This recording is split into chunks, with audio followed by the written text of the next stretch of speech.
In the music industry, Clive Davis stands as a towering figure, akin to a legend, while Hollywood, notorious for its scandals and secrets, often seems tame in comparison. The musician Jaguar White has made some captivating remarks about this subject. The relationship between Clive Davis and Diddy has long been a topic of whispers and speculation. Now, it seems the whispers were not unfounded. These two have been in a relationship for nearly 5 years. Far from keeping it under wraps, they have been quite open, enjoying lively parties and discreet gatherings. However, a pressing question looms over their professional lives. Will their fans continue to support them amidst their scandalous antics? Let's delve deeper into this. But he got that catalog. He got that catalog and he's been making money off of it, and it bought that big old mansion down the street from Rape Central. Diddy is renowned not only for his music, but also for his vast catalog, which has brought him substantial wealth, enabling him to purchase a grand mansion in a prestigious neighborhood. The rapid rise of a 23-year-old newcomer in the industry raises eyebrows, suggesting that his close association with Clive Davis might be a key factor. In recent times, Davis has been in the spotlight, not just for his seminal contributions to music, but for his personal life. After the end of his second marriage, he embarked on a journey of self-discovery about his sexual orientation. I opened up myself after the failure of my second marriage, never having had anything with a man, to see, could I be attracted to the person and not the gender? Leading to a revelation. Davis openly acknowledged that he is not fully heterosexual, a bold admission that followed years of personal confusion over his attractions. Clive Davis's frankness about his bisexuality and his decision to date men represents a significant personal revelation, which he approaches without shame, though he admits it was initially puzzling. This openness about bisexuality is something Davis believes needs more discussion and understanding. It's noteworthy that Diddy has been seen frequently at public events alongside Davis, hinting at the depth of their relationship. Until recently, Davis was discreet about the identity of his partner, but it is now clear that Diddy holds a special place in his life. While Davis refrains from commenting on their relationship, the frequent sightings of the pair together at various social events speak volumes. Their long-standing friendship, combined with Clive's openness about his sexuality and Diddy's more reserved stance, creates a dynamic where genuine affection could naturally develop. Despite the controversies, neither has denied their relationship, adding credibility to the rumors surrounding them. Clive Davis's influential status in the music industry is undeniable, as he has shaped the careers of numerous top artists. It is hardly surprising that Diddy would seek a close relationship with such a powerful figure. In his hometown of Mount Vernon, Diddy reconnected with his childhood friend Dwight Myers, also known as Heavy D, who was like a brother and mentor to him. Heavy D, a talented rapper, had signed a significant deal with Uptown Records by 1989. That summer, he introduced Diddy to Andre Harrell, the owner of Uptown Records.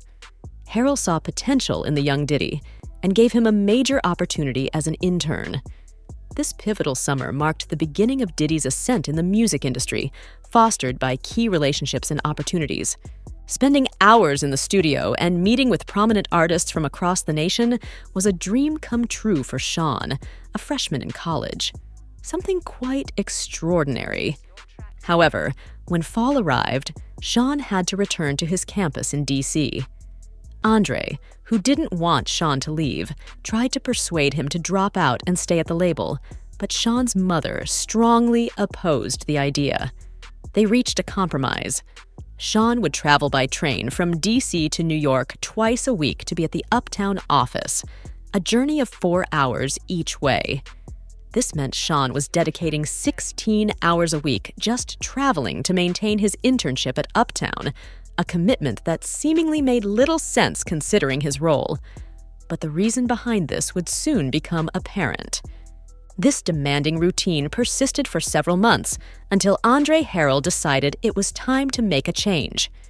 He offered Sean a full-time position at the label on the condition that he drop out of college and move back to New York. Sean accepted the offer, and it proved to be a wise decision. By the age of 20, Sean was promoted to vice president of the label. To understand how this relationship began, we need to go back to how Sean and Andre first met. Surprisingly, their introduction came through Heavy D, who was signed to Uptown Records and managed by Andre Harrell at the time. Andre's own journey in the music industry mirrored that of Sean's. As a college student in the Bronx, Andre aspired to work in the music business and was discovered by the legendary music mogul Clive Davis. Clive, known for founding Arista Records and being one of the first major music moguls to come out publicly, took a special interest in Andre and mentored him. In 1985, Clive provided the funding for Andre to start his own label, Uptown Records. Like the well-known Sean Puffy Combs, Andre set out to discover underground rappers, one of whom was Heavy D. This connection raises the question of how Andre, at such a young age, secured his position at Uptown Records. According to Sean's former assistant, it's all about the power dynamics in play, with Clive Davis at the pinnacle. The suggestion is that a senior figure might exploit a young intern, with the promise of future payback. He loves the ability to manipulate and control people. Why? Most likely because he was victimized by his mentor, who loved to control people. And his mentor was Andre Harrell. Tell us how who was he mentored by Clive Davis. Don't tell me that Andre Harrell got by Clive Davis too. A cycle of manipulation and control that Clive himself might have experienced under his own mentor. Such dynamics in the music industry, involving favors and influential connections, are hinted at in various accounts, including allegations about how other industry figures managed to climb the ladder. Rumors even speculate that Diddy, another protege of Clive, was involved in similar dealings. Before becoming a major name in the music industry, Diddy was a party promoter with aspirations of starting his own label. Clive, already an established figure, took hip-hop seriously partly because of Diddy's influence and provided the initial funding for Diddy's label, Bad Boy Records. There are speculations about the nature of the relationship between Diddy and Clive, considering the rapid success of Bad Boy. Such narratives reflect the complex and often controversial backdrop of the entertainment industry, where the paths to success are not always straightforward. This blend of ambition, mentorship, and the quest for power shapes careers and personal lives, underlining the adage, "All that glitters is not gold." As we continue to explore these stories, the focus often shifts to understanding the motivations and actions of individuals like Sean, whose journey through the music industry is both inspirational and, at times, contentious. He relishes power, the capacity to sway and dominate others, possibly stemming from his own experiences with a mentor who exerted similar control. This mentor, Andre Harrell, is said to have had a significant influence on him, which raises questions about the dynamics between Harrell and another industry heavyweight, Clive Davis. While the specifics of their relationship remain unclear, what is evident is Harrell's unexpected downfall from the presidency of Uptown Records, losing his position to an intern. This narrative positions Diddy as Clive's preferred protege, elevated prematurely to significant roles with little prior experience, a move that set the stage for his future successes. Diddy has consistently acknowledged Clive Davis's pivotal role in his career.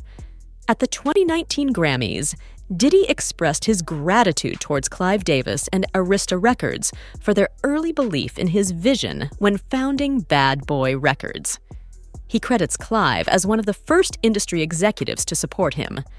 Diddy's choice to name his company Bad Boy reflects his desire to challenge conventional norms, not out of negativity, but a wish to stand out.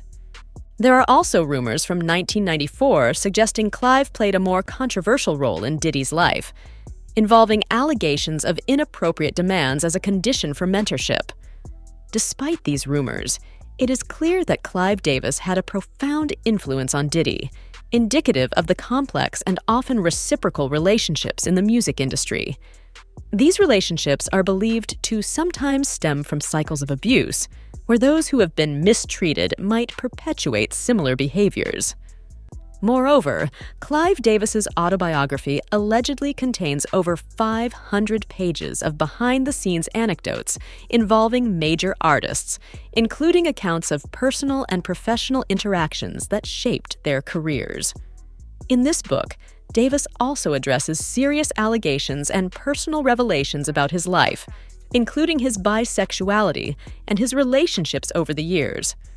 Amidst these stories are the darker theories surrounding the music industry, highlighted by recent comments from Kanye West about how industry executives exploit celebrities. These discussions have rekindled interest in the mysterious circumstances surrounding Whitney Houston's death, linking her tragic end to Clive Davis, her mentor and producer, who controversially proceeded with a Grammy party while she remained in the same building. This has fueled ongoing speculation and conspiracy theories about the true nature of Whitney Houston's demise, reflecting the enduring and complex influence of figures like Clive Davis in the music industry. At Clive Davis's infamous 2012 pre-Grammy party, many speculated about Clive's involvement in Whitney Houston's tragic death. To provide some context, Whitney Houston passed away on February 11, 2012, the same day she was scheduled to perform at Clive Davis's pre-Grammy party at the Beverly Hilton Hotel in Beverly Hills. Just hours before the party, Whitney's assistant found her lying face down in a bathtub full of water.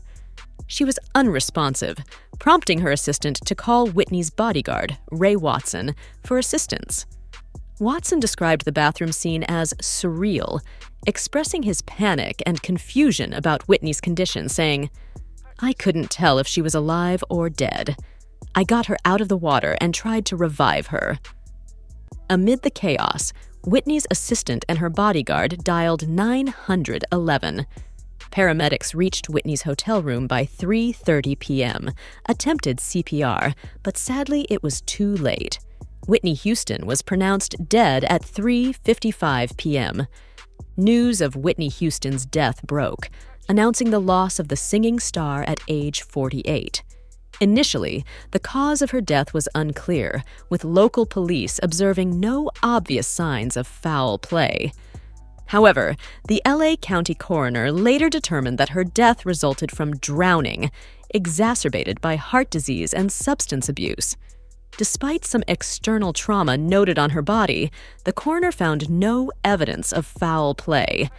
The situation sparked controversy, especially after Clive Davis chose to proceed with the Grammy party at the hotel after Whitney's death was confirmed. This decision led to widespread speculation and anger among Whitney's fans and some family members, who felt it was inappropriate to celebrate while her body was still in the building. Clive defended his decision, stating he believed Whitney would have wanted the show to go on and claimed that her family had not requested the cancellation of the event. However, several of Whitney's friends and family members expressed that Clive's choice to continue with the festivities was disrespectful and insensitive. Longtime friend Chaka Khan criticized the decision as insanity, arguing it was the opposite of what Whitney would have wanted. Reflecting on Clive Davis's significant influence in the music industry and his mentorship under figures like Diddy, Khan suggested that Davis's actions were more concerning than previously acknowledged.